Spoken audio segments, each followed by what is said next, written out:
Again everyone, welcome back to my channel and welcome back to another speed build video in The Sims 4. Happy Sunday. I hope you're all having the most amazing day ever so far, and thank you so much for joining me here today. As you can see, we are building in StrangerVille on this lovely 30 by 20 lot, and we are building a house for the Aliens Stole My Parents scenario, which I'm so excited for. This scenario is fantastic. If you're not familiar with this scenario, basically if you load up your Sims game and you're feeling a little bit uninspired by the gameplay, you can now play scenarios, which I think is utterly fantastic. I love the fact that they've decided to introduce this sort of gameplay style to The Sims, and I'm, for one, I'm really appreciative of it. I can't talk for some reason. It's currently like 9 PM on Sunday, so I do apologise. I'm a little bit tired. I've done a lot today. But yes, the scenario. So basically what happens is you create either a single parent or two parents, and then they have a teenager and a child. And when you move onto the lot, the parents or parent get abducted by aliens, and the teenager essentially has to raise the child sim. They have to get like 15,000 simoleons, they have to like do all these things, like they have to get A's in school, they've got to make sure that their sibling is well taken care of, they've got to like get straight A's, got to get good grades and all that stuff, they've got to work on their skill levels, and then once they've done all of these sort of objectives, then the parents are returned safely. So this, for me, gave me such an opportunity to create a fantastic house with an amazing backstory. So when we get onto the interior of the house, I'll sort of talk you through my thought process and sort of what I was thinking and how I envisioned a family would utilize this house with this particular scenario. But anyway, moving on to the main structure, you can see that it's already pretty much come together. This came together very, very quickly for me. I was working from a reference image that I found on Pinterest, which I'll put on screen for you now so that you can see what I was working towards when I was working on this house. And as you can see, the overall shape was definitely inspired by this image, although the color scheme was something that I just came up with all on my own. And initially, as you can see, I was thinking, okay, well, I kind of want to go for this like powder blue with pops of brown and white, and this looks really cute. And then I had a total change of heart after I'd finished the landscaping, and then we ended up going for like a brown siding with hints of red, and it just looked it looked so much better, so much quirkier, and it just fit in with the storyline that I had in mind for the Sims that moved here. So that's the reason that we changed it. So if you're looking at the thumbnail and thinking, where's she going with this? This is not unusual for me. Me and colour schemes, I do struggle. I know what looks good. What I struggle with is deciding on a particular colour scheme. It takes me so long because I am the most indecisive person on the planet, so you'll have to bear with me. I kept in as much footage as possible so that you could see the thought process that I was going through and so that we can sort of talk about it as it comes on screen. But we're currently working on the landscaping. I pull out a lot of debug items, and I'm laughing because my initial thought process was to keep this house under 40,000 simoleons. Now, it actually ended up being over like nearly 100,000 simoleons, I think, which actually isn't too bad considering the size of this house. But I don't know. It stumped me a little bit, and I've just had a thought. When I uploaded this to the gallery, I think I listed it as 2 bedrooms and 2 bathrooms, but in reality it's actually 3 bedrooms and 2 bathrooms. So my mistake. If you see this on the gallery, do not panic. It is not 2 bedrooms, it is 3 with 2 bathrooms. But that was just a random thought that came into my head as I was talking.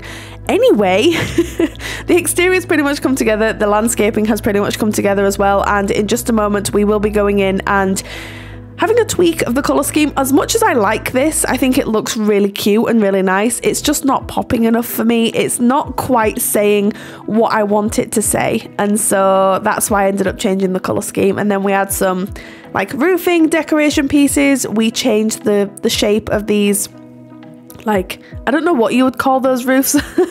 I changed the shape of them so that they sort of like dip just towards the tip of the roof. So here we are. This is me changing the colour scheme. I went green, then grey, and then I'm thinking the grey looks really nice. Can we go grey? And then I'm like, no, again, it's still not looking quite right. And this is when I completely decided to ditch the budget because I was like, I cannot build this house on a 40,000 simoleon budget. Like, I just can't do it. So I ended up not sticking to a budget. So disclaimer, you may have to cheat to get onto the lot and get onto this house, but it's okay, it's worth it. And then I'm also looking here and thinking I actually really liked the blue windows that we went with there, and then I decided to scrap them as well, and this is where we sort of add the pops of red, I think. I also add some detailing just under the roof here just to make it look a little bit more Victorian-esque, as I would say. And I actually think it works really, really well. And then I was thinking, okay, we need to have more red here. So this is when I end up pulling out some flower boxes from the base game, and they've got red in it, and I just thought it looked really, really nice. And then the windows just on the right hand side here, I also changed them to red just to tie in with everything, which I think works really, really well, actually. You'll have to let me know what you think about this colour scheme, because it's not a colour scheme that I feel particularly comfortable with. However, I think for this particular house it just worked really, really well. And then we move on to the interior of the house. As you can see, the house is a very, very difficult shape to work with, so I tried my best. It's probably not the most eloquent floor plan I've ever come up with, but it works just the same. It works absolutely fine. So this is just me trying to fiddle around with some doors and some colour schemes and trying to figure out what I want to do. I actually ended up going with like a light wood, like beech wood, on the floors just to keep everything relatively fresh and new looking. But then also with the decor, it's very not over the top quirky, but it's definitely not, they're definitely not colour schemes that I would usually gravitate towards, excuse me. So this is the living room here. You can see this sofa in this swatch. Don't think I've ever used this swatch before, and this sort of like salmon pink is how I would describe it. But I figured because of where the house is and the sort of the scenario that we're playing with, I figured that I could go a little bit odd with some of the furniture, and so that's what I decided to do. I didn't go over the top at all. I just went with hints of, okay, well, this is going to be a bit quirky, this is going to be a bit mismatchy. The rug from Werewolves came in so handy here. I think it looks fantastic with this colour scheme. It just works really, really well, as you can see. And the kitchen and the living room are two of the rooms that probably have, like, they're the best shaped rooms because we don't have like too much of an odd shape, so they were definitely the easiest to decorate out of the rooms. But we'll talk a little bit more about that when we get onto them. The living room is pretty much already done. It didn't take me long to pull this together at all, although I did struggle with this little corner here. I was initially going to put an easel there, and then I decided against it, and so this is when I sort of start adding some clutter in, as in like StrangerVille clutter. So I'm thinking, so the parents are abducted, right? So the teenager pretty much spends their day, yeah, they go to school. I think they have to get a part-time job, but when they're not at school and when they're not working, they are trying to figure out how to get their parents back because they miss them terribly. They're having trouble raising their younger sibling, as anybody would at that age, and they're struggling. They really want mum and dad back, and so there's like papers everywhere because maybe they've like explored Strangerville's town and they've tried to find some clues as to why the parents have gone missing and what they need to do to help get them back. So that's sort of like why the clutter is as it is, and it's not like my normal clutter, I'll probably categorize it as. But that's the living room pretty much done, and then we do move on to the kitchen, I believe. Yes. So this is the kitchen here. I end up using counters from the base game because, again, I didn't want it to be too matchy and I definitely wanted the house to feel quite run down, not unkempt, just a little bit run down, a little bit quirky, and I'm hoping we achieve that. You'll have to let me know in the comments down below what you think of this build. It's definitely not in my comfort zone. However, I had a really, really good time with having the scenario in my head and then sort of building and trying to work around that particular scenario. And I definitely want to do more of these, scenario builds on the channel because they're so much fun and you guys seem to really enjoy them as well, so it's like a win-win situation for everybody really. And it just means that if you are playing with the scenarios, then you don't have to worry about doing a build as well, because when you're sort of gearing up for gameplay, I don't know, the last thing you want to be worrying about is trying to create the perfect house, and so I'm hoping that I alleviate a little bit of that stress for you. And again, you'll have to let me know what you think, but I definitely could have held back with the decor. It definitely didn't need to be as big a house as it is, but I was too excited and too inspired by the scenario to hold back, and so I'm sorry. If you have to download the shell and then decorate it as you go along, then do that, but I had such a good time with the storyline, and so anyway, it doesn't matter. But the kitchen's pretty much done. It didn't take me long to pull this together at all because there's not a lot going on. I had some clutter items here. This little paper shelf thing with the keys on from the everyday clutter kit, that came in so handy there. I just think it looks really nice. It just added a touch of realism.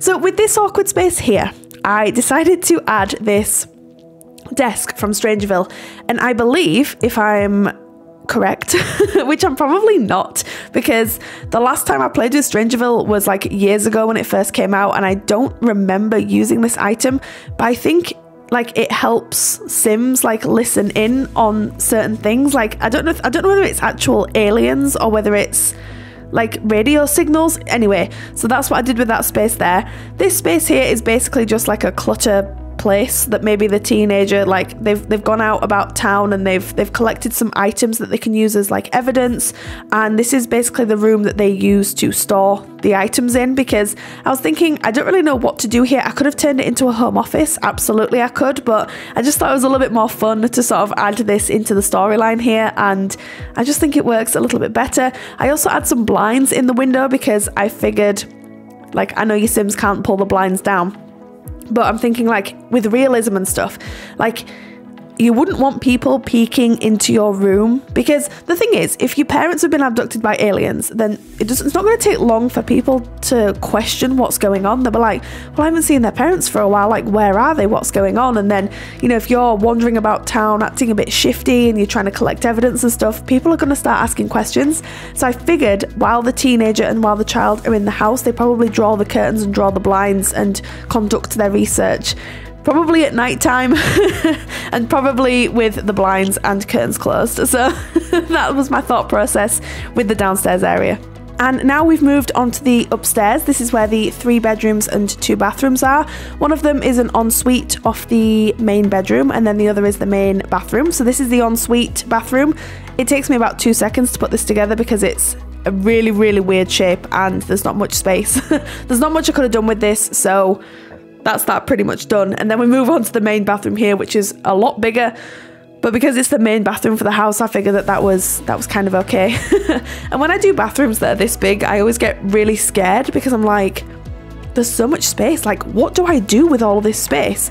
So you'll see me like trying to fill in the gaps and just try and make the bathroom look less massive. I know that sounds really weird because why would you not want big rooms in a Sims house, but this was too big. So anyway, that's that done. Yay, bathrooms are out of the way. This is the main bedroom. Again, it's far too big. It's far too large, but because the house is such an awkward shape, I had no idea what else to do with these rooms. So if you can think of a better floor plan for this house, like go ahead and then show me, because I need to know. I definitely just went off and did my own thing with this because I was like, yeah. I just got really confused with all the shapes, and yeah, I'm not too comfortable with Victorian houses. So you'll just have to be nice to me about that. But there's not much going on in this bedroom, to be completely honest, and because it's kind of long and slim, I wanted to just try and utilize the space as best I could. You can tell it's late on a Sunday night, can't you? Because I'm having trouble talking. Although I have trouble talking at the best of times, so maybe it's not because it's late on a Sunday night. But anyway, it doesn't matter. So the bedroom's nearly done. I also added some papers here from the StrangerVille pack because maybe the parents got abducted because, I don't know, they'd been doing their own research into aliens and maybe they found out too much and that's why they were abducted. So I added some papers on the top of the drawer, and maybe the teenager and the child come across them and they're like, oh, what have you been doing? Like, this is why you were abducted. So that's why I ended up putting the papers on there. And then we just finish off with some finishing touches, some decoration pieces, just to pull everything together. And then this massive wall here, I really didn't know what to do, so I panicked and then put these paintings on, which I think works quite well. And then we do move on to the child's bedroom. What can I say about this? As you can see, it's an incredibly difficult and awkward shape, and I don't know what I was thinking when I created the exterior of this build. The thing is with me, when I create exterior of builds, I don't ever think, oh, that would make a good floor plan, or maybe I shouldn't put that there because that's going to be a bad floor plan. So I do definitely need to get better at planning ahead and thinking, yes, let's do the exterior and then also maybe start the interior so that I'm not screwing myself when I get to the interior, like I have done here. But anyway, this room's very small, so we get done with it very, very quickly. But there's also a lot of items from space in this room because the child's probably developed quite an interest in space and stars and planets and things because that's where their parents are and they want to know where they are, they want to learn more. So I put a few space items in this room, which I think works quite well. And then we just finish up with some decoration pieces. And then the last thing I put in here is just this cactus, I think. And then I was trying to like work out what else I could squeeze in there, but I ended up just leaving it as is. Then this is the teens room. So this is a slightly larger room. I initially wanted to put a double bed in here, but the space just would not allow for it, unfortunately, because it's just like long, narrow, skinny, and then there's like this really weird bit at the end here. But you'll see what we end up doing with this little area here, which I think is quite a cool idea actually. So I do use this bed from the high school years pack because it's one of my favorite beds of all time. I think we need more beds like this.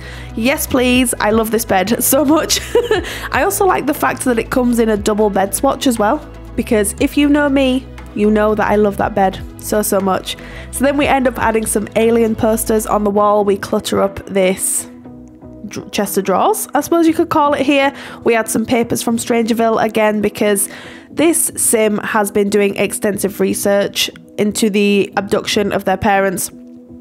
They're trying to understand why it happened, when it happened, and they're just trying to get more information basically. There's a canister there as well from StrangerVille, which they probably picked up when they were going around town.